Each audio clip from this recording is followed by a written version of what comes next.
मित्रों नमस्ते। बीए भाग 2 गद्य संचयन की एक कहानी जिसे आज हम देखने जा रहे हैं। यह कहानी के रचनाकार राजेंद्र यादव है। राजेंद्र यादव मूल रूप से कवि थे, लेकिन बाद में उन्होंने गद्य का दामन थाम लिया और गद्य में बहुत सारी रचनाएं उन्होंने लिखी। प्रेत बोलते हैं यहाँ से लेकर 1 इंच मुस्कान तक उनके उपन्यास यात्रा है। साथ ही एक कहानीकार के रूप में भी राजेंद्र यादव प्रसिद्ध है। हंस पत्रिका का संपादन उन्होंने करीब 20-25 वर्षों तक किया। ये जो कहानी है घर की तलाश, इस कहानी के माध्यम से उन्होंने सर्वसाधारण आदमी के वजूद पर अपनी बात रखी है। मनुष्य का अस्तित्व और उसके सामने जो जीवन जीने के प्रश्न खड़े होते हैं, उसको यह कहानी रूपायित करती है, व्याख्यायित करती है, परिभाषित करती है। कहानी वैसे देखा जाए तो बहुत संक्षिप्त है। इस कहानी में रामू नाम का एक लड़का है जो किसान का बेटा है। प्रत्येक आदमी के मन में यह एक स्वप्न होता है कि अगर उसे पंख मिलते तो शायद वह पंछी की तरह आकाश में सैर कर सके। यह रामू अपने घर के जानवरों को लेकर खेत चराने के लिए जाता था और वहां एक दिन वह देखता है उसे 2 पंख मिलते हैं।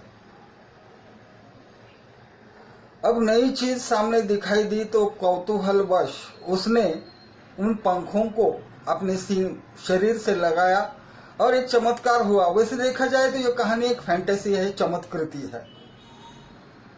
तो वह अपने आप उड़ने लगा।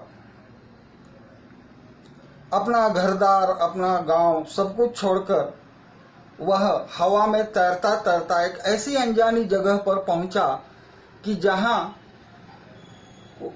कुछ भी उसे नजर नहीं आता और वो नीचे उतरता है तो उसे एक किसान का झोपड़ा दिखाई देता है। वहीं पे जाकर वो रुकता है। किसान के घर में कुछ दिन रहने के बाद उसे अपने माँ बाप की याद आती है और वो अपने पंख ढूंढने लगता है जो उसे मिले थे, लेकिन वो पंख उसे नहीं मिलते। और आगे चलकर उस किसान की इकलौती बेटी राधा जो है, उसके साथ उसका ब्याह होता है। कुछ संतान भी होती है। कुछ वर्ष बीतने के बाद उसे लगता है कि उसे अपने गांव वापस जाकर अपने माँ बाप की तलाश करनी है और उनको ये खुशखबरी सुनानी है कि उनका बेटा अभी तक जिंदा है। वो पंखों को बहुत ढूंढता है, लेकिन उसे पंख नजर नहीं आते। एक दिन घर के सभी सदस्य दूर चले जाते हैं किसी प्रोग्राम में शामिल होने के लिए और उसे वह पंख एक बक्से में मिलते हैं। उसको अपनी पत्नी राधा पर बहुत गुस्सा आता है कि उसे यह संशय होता है कि कहीं वो उसे छोड़कर वापस न चला जाए, इसलिए ही राधा ने जो है वो पंख छिपा कर रखे हैं। वह पंख पहनता है, बिना किसी से कुछ कहे आकाश में उड़ता है। उसका दुर्भाग्य बीच में आता है और उसे न अपना गांव याद आता है, न अपने माँ बाप का ठिकाना। वह बहुत बहुत बहुत प्रयास करता है, ढूंढता है अपना गांव, लेकिन व्यर्थ होता है। उसे अपना गांव नजर नहीं आता। अब गांव नजर नहीं आता तो उसको अपने बच्चे की, अपनी पत्नी की याद आती है, इसलिए वो वापस उस ठिकाने के लिए निकलता है जहां से वो निकला था। लेकिन कहते हैं कि एक बार अगर दुर्भाग्य आपका साथ देता है तो आपका पीछा नहीं छोड़ता, और वही होता है। उसे न अपना घर मिलता है, न अपने माँ बाप का गांव मिलता है। अब आकाश में भटकना और थकान आने के बाद धरती पर उतरना और विश्राम करना उसकी नियति बन चुकी है।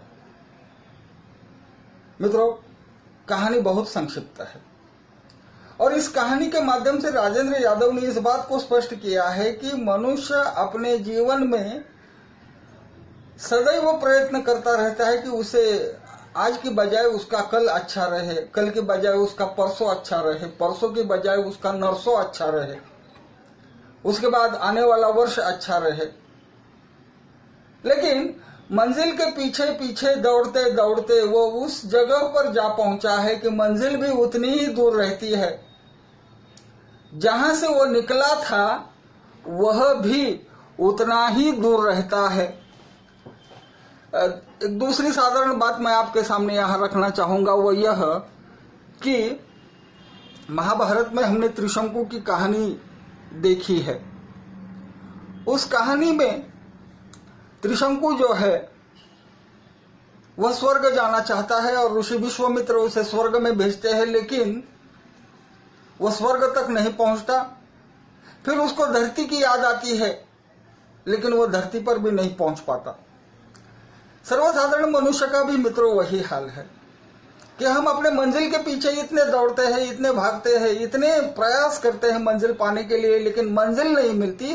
और अफसोस इस बात का होता है कि मंजिल को ढूंढते ढूंढते जिंदगी यूं ही जाया होती है और आदमी त्रिशंकु के समान जो है वो लाचार और बेबस होता है। अत्यंत संक्षिप्त कहानी है यह, और इस कहानी के माध्यम से राजेंद्र यादव ने इसी बात को स्पष्ट किया है कि हमें प्रयास करने जरूर चाहिए, लेकिन प्रयास करते समय हमें अपने मूल से नहीं कटना चाहिए। होता यूं है कि हम मंजिल की दौड़ में इतने मशगूल होते हैं, इतने व्यस्त होते हैं कि हमें अपनों का, अपने परिवार का ख्याल नहीं रहता। तो इसलिए जमीन से कटकर कोई आदमी अगर वह ऊपर जाना चाहता है तो वो कभी भी कामयाब सफल नहीं हो पाता। हम चाहे कितना भी ऊंचे क्यों न बने, लेकिन हमारे पांव सदैव धरती पर होनी चाहिए। इसी बात को राजेंद्र यादव ने इस कहानी के माध्यम से स्पष्ट किया है। पति और पत्नी के बीच का रिश्ता जो है उस पर भी उन्होंने रोशनी डाली है। कुल मिलाकर ये जो कहानी है घर की तलाश, यही इसी बात को स्पष्ट करती है कि जिंदगी में मनुष्य एक मर्तबा एक बार ही अपना घर बनाता है, लेकिन वो घर बनाते समय उसकी आधी से ज्यादा जिंदगी बीत जाती है और इच्छाओं का, कामनाओं का कहीं अंत नहीं होता। अंग्रेजी में कहा जाए तो ओनली स्काई इज लिमिट। वैसे देखा जाए तो हमारी वर्तमान शिक्षा प्रणाली पर भी इसमें व्यंग्य है। I was born genius, I was born genius, but this education system ruined me. मैं तो बुद्धिमान के रूप में पैदा हुआ था, लेकिन इस शिक्षा प्रणाली ने मुझे जो है वो रुला दिया।